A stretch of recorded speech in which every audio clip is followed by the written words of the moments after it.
Hello, I'm Edward, And I'm Lita. and we're interviewing candidates for mayor. While the presidential race distracts everyone's attention, San Francisco's fierce mayoral race has been largely overlooked. We're interviewing candidates to fix that. Today, we're interviewing Daniel Lurie, heir to the impressive Levi Strauss fortune, and a candidate campaigning on accountable leadership and new ideas. All right, then. Mr. Lurie, for your campaign, a lot of voters see wealth as the determining issue, while your opponents criticize you for, quote, trying to buy the election. Your supporters tout the fact they're not politically beholden to anyone. How relevant do you feel your wealth is to your candidacy? I do not think that is top of mind for our voters here in San Francisco. I think they are concerned with public safety. I think they're concerned with our behavioral health crisis on our streets, and I think they want City Hall to work for them again. We need to stomp out the corruption that we're seeing every day at City Hall, and we need a mayor that is going to hold people accountable and once again be in the public servant in the truest sense of the word, not somebody that's there for personal profit or personal gain, but a mayor that is there to serve the people of San Francisco.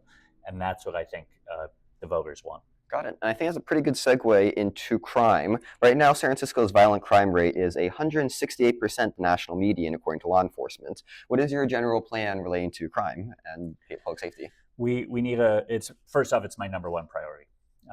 Nothing else matters if our young people, young families, our elders don't feel safe walking outside. We're here near 9th and Irving. We need more officers out walking the beat, getting to know their merchants, because businesses continue to be broken into time and time again. And people have actually stopped calling the police. They're worried about their insurance premiums going up. So for me, it's about fully staffing our police department, our sheriff's department, and 911 dispatch office, and making sure that we have more officers that look like the communities that they serve and speak the language of the communities that they serve. That's the only way that we get true public safety again. All right, and to expand on staffing, how would I know some of our candidates have talked about how not a lot of San Francisco kids are going into becoming police officers, and also more officers obviously requires more funding. How would we get more people and more funding for those people? It's a great question. Right now, it's not necessarily about funding. We are spending more now than we've ever spent, but we are so short-staffed. We should be around 2,000 officers. We're down below 1,500 officers. I did a ride along with the Terraville Police Station, and I asked how many officers were there 6-7 years ago. They said there was 110 at that police station. Today, there's 53. You need a mayor that supports law enforcement, always with police oversight. There always needs to be police oversight. You can have police reform with public safety. And so simply put, we need officers out walking the beat, feeling like their elected leaders have their back. We need to get them out of the business of being our homeless outreach workers and our mental health counselors. That also will help lift police morale. And then you have police officers that are, once again, out doing community policing, getting to know their neighbors and doing police work again. Then they start recruiting officers from other departments. Then we need to work with City College and SF State and universities around this region to start recruiting officers and tell them this is a noble profession. Have housing subsidies, childcare subsidies, and continuing education subsidies. We got to do all of that and recruit more officers into the force. Mm-hmm. You talked on housing subsidies. There's a pretty good segue into housing. Right now in San Francisco, we have notoriously high housing and rent prices, with our rent being just over 65% higher than the national median, while housing prices are just over 210% higher than the national median. So what would your general policy be when it comes to housing? We need to build more. We need to build more affordable housing. And why I'm confident that we can do it is that I've done it.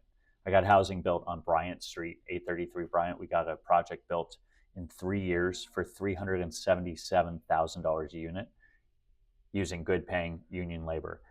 Contrast that with what the city has done in similar projects, 7 years, $1.2 million.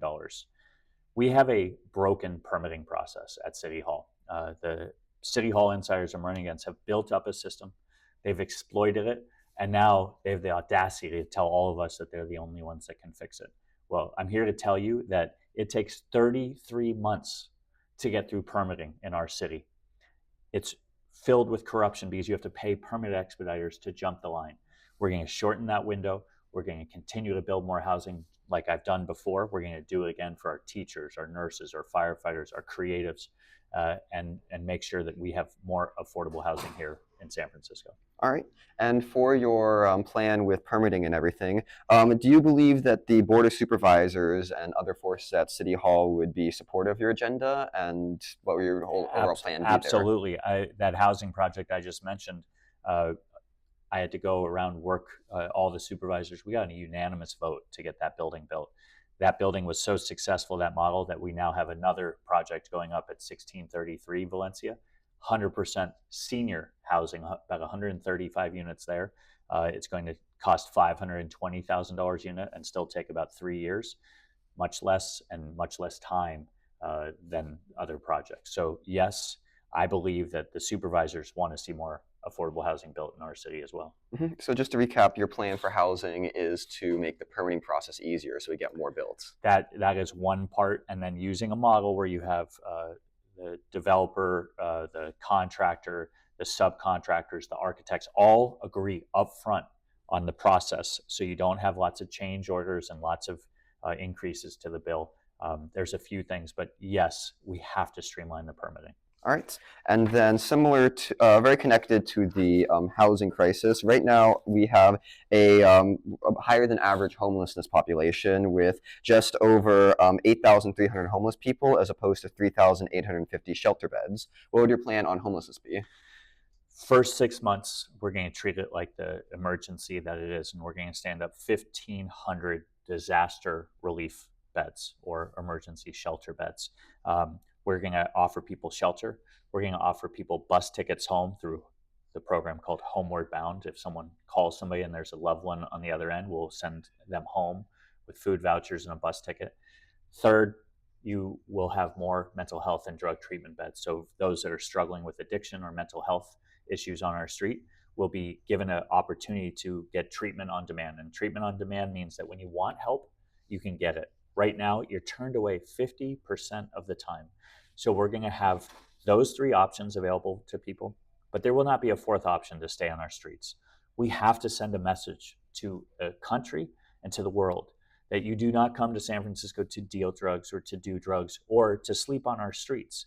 It's not humane. It's not compassionate. Those streets belong to every San Franciscan. And last year we had 806 people die of fentanyl overdose in our city. If you're out on the street for too long, bad things happen. That's why we have to make homelessness brief, rare, and one time. And that's why we need to stand up more shelter beds immediately. So if somebody falls into homelessness, we have a place for them to go. All right, then. Where would these new shelter beds be constructed? You can do tent structures like the Navigation Center down on the Embarcadero. You can stand up shelter beds within weeks if you wanted to. If there was an earthquake tomorrow and there was 1,500 people out on the street, we would stand it up in a matter of days. So this is doable. We'll have small sites. We'll have larger sites. We'll have focus on, shelters focused just on individuals, just families, women-only shelters, and it should be citywide. We have plenty of places to put up shelters. We see homelessness and this crisis impacting every neighborhood, including out here in the Sunset, the RV parks that we see. We need to make sure that we all take responsibility for this crisis. All right, then. And a bit of a harsh cutoff here, but as for public transit, do you have any particular policies or plans when it comes to that? Yeah, it's got to be safe, it's got to be reliable, and it's got to be efficient. Right now, too many of our seniors, I've talked to high school students who were victims of anti-Asian hate on the buses last spring. We need to make sure that people feel safe riding Muni. Right now, the behavioral health crisis is impacting a ridership because you get on the bus and you got people in distress. Riding the buses all day long, causing fear for our ridership, which means less revenue. Less riders means less revenue, and so we need to make sure that it's safe, it's clean, and it's reliable, and increase ridership, which will increase revenues. All right, then. And for that plan, how would we accomplish that? Get people into mental health and drug treatment beds. Make sure that we have a fully staffed police department. We have more ambassadors riding the buses. We make sure that people are paying. There's a lot of fare evasion on our buses. We need to make sure that people are paying for their rides.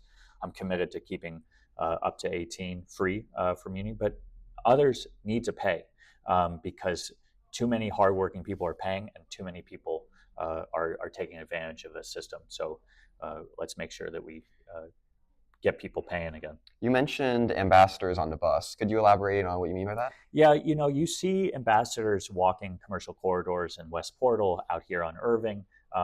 We can do that for our bus system too. While we are short-staffed on police, you can have retired SFPD. You can have people that are trained to be ambassadors, making sure that there's eyes and ears, making people feel safe, not just on commercial corridors, but also on Muni. Mm-hmm. And finally, for this whole agenda, where would all this funding come from? Well, a lot of the programs I've talked about actually will reduce the overall budget on a behavioral health plan. Right now, last year, in a 12-month period, 13,000 people were put on a 5150 hold from the streets. They were brought to an emergency room. Then 64% of them were released back to the street. So they just went through the most expensive part of our healthcare system, and nothing was resolved.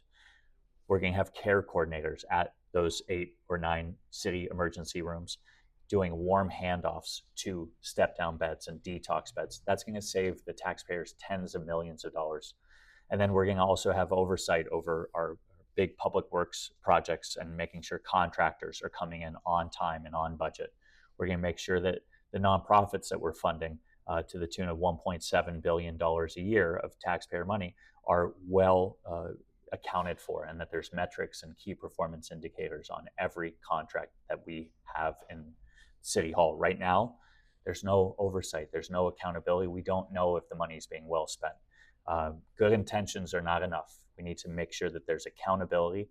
There will be, under my watch, we're going to save money. We're going to get more bang for our taxpayers' buck, and we'll be able to deliver better services for the people of San Francisco. Mm-hmm. So most of those savings sound like they come from most of your policies, correct? For your to be able to raise money to be able to then enact those policies, which in themselves save money, would that involve loans to be able to gain upfront capital, or would that require just, I guess, what you talked about, anti-corruption measures to first generate that extra money? First, you have to have clean and safe streets, because right now we have a crisis of confidence downtown and in some of our neighborhoods. If you walk around here, you see a lot of boarded up windows because people don't feel safe opening a small business here. It takes too long to get through permitting. So all those things that I said before, if you make it easier to get up and running, if you make sure you have clean and safe streets, businesses will come back, both small business and big business. And that allows us to bring more revenue to our city and to our general fund. And then we're able to enact policies that take care of people here in the city. All right, then. And last but not least, is there any particular reason that people should vote for you as opposed to any other candidates, such as policies that only you are pushing for, or some personal expertise? I think I have a track record of getting big things done in this city. And if you want change, if you want real change, you have only one option in this race. If you want more of the same, you got plenty of options. You got over 70 years inside a broken, dysfunctional, and corrupt city hall in my opponents. They've had their chance and they've failed. I have delivered. I started one of the largest, most innovative poverty fighting organizations in this country. I brought a global sporting event in Super Bowl 50 here that generated close to $250 million of economic revenue to our city and to our region. I'm the only one in this race that's gotten housing built. And I am proud of my track record. I'll put it up against anybody. And if you want accountable leadership, if you want clean governance, I hope everybody watching will vote Daniel Lurie as their first choice. All right, then. Thank you very much. Thank you. I appreciate you. No problem. Go vote. Yep.